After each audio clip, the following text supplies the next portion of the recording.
Hi everyone, my name is Supriya और आप देख रहे हैं सुमा एस्ट्रोलॉजी और सुमा एस्ट्रोलॉजी में आपका स्वागत है। आज हम बात करेंगे चंद्र ग्रह के गुण, स्वभाव और परिणाम के बारे में। हमारा वैदिक ज्योतिष 9 ग्रहों 27 नक्षत्र पे आधारित है। किसी व्यक्ति का अगर राशि फल जानना है या जन्म कुंडली बनानी है तो उसके लिए व्यक्ति की चंद्र राशि ही आधार माना जाता है। जन्म के समय चंद्रमा जिस राशि में स्थित होता वह जातकों की चंद्र राशि कहलाती है। चंद्रमा हमारे 9 ग्रहों के क्रम में सूर्य के बाद दूसरा ग्रह है। इसका आकार ग्रहों में सबसे छोटा होता है परंतु इसकी गति सबसे तेज होती है। चंद्रमा के गोचर की अवधि सबसे कम होती है। यह लगभग 2.25 दिनों में एक राशि से दूसरे राशि में संचरण करता है। चंद्रमा पृथ्वी की पूरी परिक्रमा 27 दिनों में करता है और 360 डिग्री का इस परिक्रमा के दौरान सितारों के 27 समूह से गुजरता है। चंद्रमा और सितारों के समूह के इसी तालमेल और संयोग को नक्षत्र कहा जाता है। जिन 27 सितारों के समूह के बीच से चंद्रमा गुजरती है वही अलग अलग 27 नक्षत्र के नाम से जाने जाते हैं। किसी भी व्यक्ति के जन्म के समय चंद्रमा जिस नक्षत्र में होगा या सितारों के जिस समूह से होकर गुजर रहा होगा वही उसका जन्म नक्षत्र माना जाता है। वही आपकी किस्मत की चाबी होती है। पुराणों में चंद्रमा को देवतुल्य स्थान प्राप्त है। समुद्र मंथन के समय जो 14 रत्न निकले थे उनमें चंद्रमा भी एक है, जिसे भगवान शंकर ने अपने मस्तक पर विराजमान कर लिया। भगवान शंकर ने चंद्रमा को अपने मस्तक पर एक विशेष कारण से धारण किया। जब वे समुद्र मंथन से निकला विष पी गए तो सभी और त्राहिमाम की स्थिति निर्मित हो गई और स्वयं भगवान शंकर को भी विष की तीव्र गर्मी महसूस हुई। तब उन्होंने शीतलतादायक चंद्रमा को अपने मस्तक पर धारण किया, जिसकी शीतलदायक किरणों से विष की गर्मी दूर हो गई। पुराणों में एक दूसरी कथा का भी उल्लेख मिलता है। इसके अनुसार चंद्रमा को अत्रि मुनि का वंशज कहा जाता है। अत्रि पत्नी अनसुईया के तप के कारण अनसुईया की परीक्षा ली गई। इसके लिए ब्रह्मा, विष्णु और महेश नवजात शिशुओं के रूप में परिवर्तित कर दिया गया। जब सती अनसुईया ने उनकी वास्तविक काया को पहचान लिया तो उन्होंने स्वयं अपने अंश से तीनों संतान के रूप में अनसुईया के गर्भ में जन्म लिया। इन 3 पात्रों में ब्रह्मा के अंश से चंद्रमा, विष्णु के अंश से दात्रेय प्रभु और शिव के अंश से दुर्वासा मुनि की उत्पत्ति हुई। वैज्ञानिक दृष्टिकोण से चंद्रमा पृथ्वी का उपग्रह है। इसकी धरती से औसत दूरी 3,84,100 किलोमीटर है। इसका व्यास 3,176 किलोमीटर है। वैदिक ज्योतिष में चंद्रमा को मन, मस्तिष्क, बुद्धिमत्ता, स्वभाव, माता, यात्रा, सुख शांति, धन संपत्ति, रक्त, बाईं आंख और छाती आदि का कारक माना जाता है।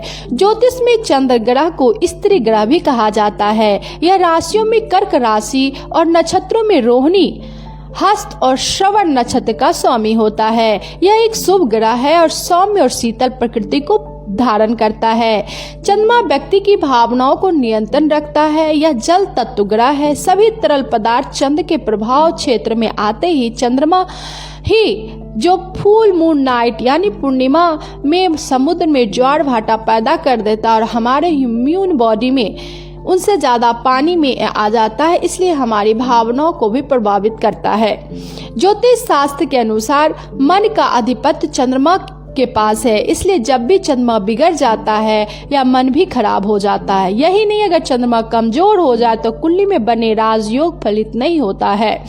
कमजोर चंद्रमा सबसे पहले अपना असर व्यक्ति के स्वभाव पर डालता है। कई बार व्यक्ति छोटी छोटी बातों को लेकर परेशान हो जाता है। चंद्रमा की स्थिति व्यक्ति के मन, स्वास्थ्य, उन्नति को प्रभावित करता है। चंद्रमा जीवन में रस घोलता है। चंद्रमा ही शरीर के भीतर का जल है और ब्लड प्रेशर को नियंत्रित करने में सबसे महत्वपूर्ण भूमिका निभाता है।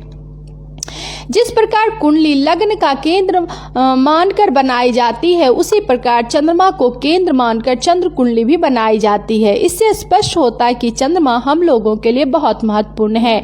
कलयुग में मन ही राज कर रहा है, आत्मा पर मन का अधिक प्रभाव हो रहा है। कुंडली में अगर चंद्रमा शुभ स्थिति में होता है या मजबूत होता तो व्यक्ति को जीवन के सारे रस प्रदान करता है और उसकी जिंदगी खुशगवार बना देता है।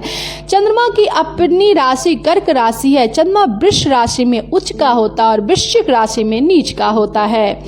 उच्च का चंद्रमा हमेशा हमारे मन को प्रसन्न रखता है। विपरीत परिस्थिति में यह मन को दुखी नहीं होने देता है। वहीं अगर उच्च का चंद्रमा पर देवगुरु बृहस्पति की दृष्टि पड़ जाए तो चंद्रमा और बलवान हो जाता है और इससे बहुत ही शुभ माना जाता है और इसे गजकेसरी योग भी बना देता है। उच्च के चंद्रमा वाला व्यक्ति हमेशा संगत बहुत उच्च कोटि का रखता है। प्लानिंग एवं कल्पना करने वालों के लिए मन का मजबूत होना बहुत ही आवश्यकता होती है। सरकारी और बड़े पदों पर बैठे व्यक्ति को यदि चंद्रमा मजबूत हो तो उनकी प्रतिभा और निखर कर प्रदर्शित होता है। उच्च का चंद्रमा हमें बहुत ही कल्पनाशील बनाता है और हमें बहुत ही क्रिएटिव भी बनाता है। जब चंद्रमा निर्बल हो, खराब स्थिति में हो तो व्यक्ति के कॉन्फिडेंस लेवल बहुत कम कर देता है। उस व्यक्ति को बहुत घबराहट और बेचैनी होने लगती है। उनका मूड स्विंग करने लगता है। कई बार उसके अंदर की भावना आ जाती है, फिर उसके भीतर आपराधिक विचार करने लगते हैं। इसके अतिरिक्त मानसिक संतुलन भी ठीक नहीं रहता है। विश्वसनीयता में कमी आने लगती है। चंद्रमा कमजोर होने पर व्यक्ति कोई भी काम अपने मन में से नहीं कर पाता है। उनका मन बहुत जल्दी ही किसी काम में उचट जाता है। वह दिल से भी कमजोर हो जाता है। समस्या आने पर वो बहुत ही जल्दी घबरा जाता है। चंद्रमा का बल कम होने से व्यक्ति कोल्ड और कफ संबंधी रोग भी प्रायः ग्रसित रहता है। चंद्रमा निर्मल, ठंडा और कल्पनाशील होता है। जब भी इन सब कारकों को दूषित या निर्मल करने वाले क्रूर पाप ग्रह का प्रभाव चंद्रमा पे पड़ता है तो चंद्रमा कमजोर हो जाता है। चंद्रमा को शनि व राहु की दृष्टि या युति भी बहुत प्रभावित करती है। चंद्रमा अगर राहु के साथ हो जाए तो व्यक्ति की संगत बिगड़ जाती है। राहु विष देने वाला ग्रह है जिसकी वजह से चंद्रमा पर उसका कुप्रभाव पड़ता है। चंद्रमा शीतल होता है। चंद्र और राहु की युति ग्रहण योग भी बना देती है जिसकी वजह से ब्लड प्रेशर संबंधी रोग भी हो सकता है। चंद्रमा को विषाक्त होने पर व्यक्ति वैष्णो में जल्दी फंस जाता है। वैष्णो को छोड़ना असंभव हो जाता है। यह युति अलग अलग भाव से अपने अलग अलग फल देती है। इसी तरह शनि और चंद्रमा का कुंडली में बना कॉम्बिनेशन भी विष योग बना देता है और चंद्रमा पीड़ित हो जाता है। चंद्रमा को बलवान करने के लिए मोती रत्न धारण किया जा सकता है। कर्क लगन या राशि वाले के लिए मोती बहुत ही शुभ होता है। इसके अलावा चांदी के बर्तन का भी प्रयोग किया जा सकता है। छोटे बच्चों को अगर शीत रोग अधिक होते तो उन्हें मामा के द्वारा चांदी का चंद्रमा और चांदी की कटोरी चम्मच देनी चाहिए। वृश्चिक, मीन, मकर, सिंह वाले को मोती रत्न ज्योतिष की सलाह पर धारण करना चाहिए। चंद्रमा को मजबूत करने के लिए हमेशा घर में चांदी की छोटी सी प्लेट पूजा स्थल में रखना चाहिए। घर में कहीं भी गंदा पानी या कीचड़ ना होने दे। पानी के सड़ने से चंद्रमा रुष्ट हो जाता है। चावल, दूध, चांदी, मोती, दही, मिश्री, श्वेत वस्त्र, श्वेत फूल या चंदन इन वस्तुओं का दान सोमवार के दिन शाम में करना चाहिए।